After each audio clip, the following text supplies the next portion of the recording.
Nigel Farage. Nigel, great to see you. Thank you so much for being on with us tonight. No, Gina, happy to be. And Prince Harry, it just gets worse and worse and worse. I mean, it was bad enough, the interview that they did a couple of weeks ago, where virtually everything that they said proved subsequently to be wholly untrue.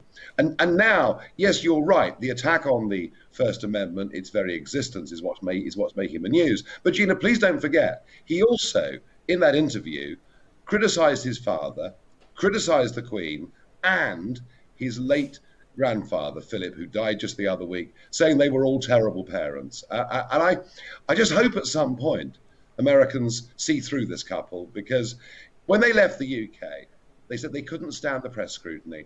They were going to go and live quietly in Vancouver Island. Well, if they'd stayed in Vancouver Island, they could probably expect the press to leave them alone. But instead, they're in LA. He's giving interviews to every social justice warrior he can possibly meet, and then complains that the American press want to talk about him. And I think the word for both of them is hypocrite.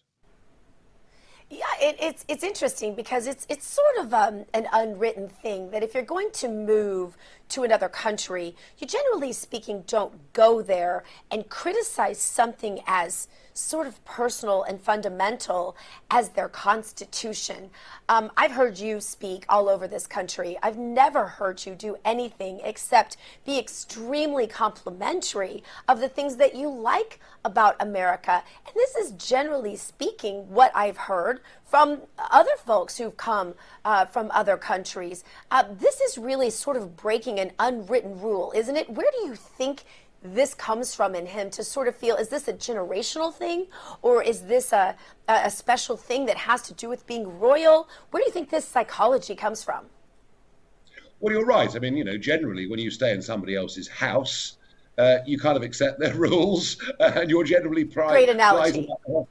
About their hospitality. I mean, look, he also hasn't studied history, because the last senior royal that told people in North America how they should live their lives was called George III, and it didn't end very well for him. So I suggest that Harry looks at history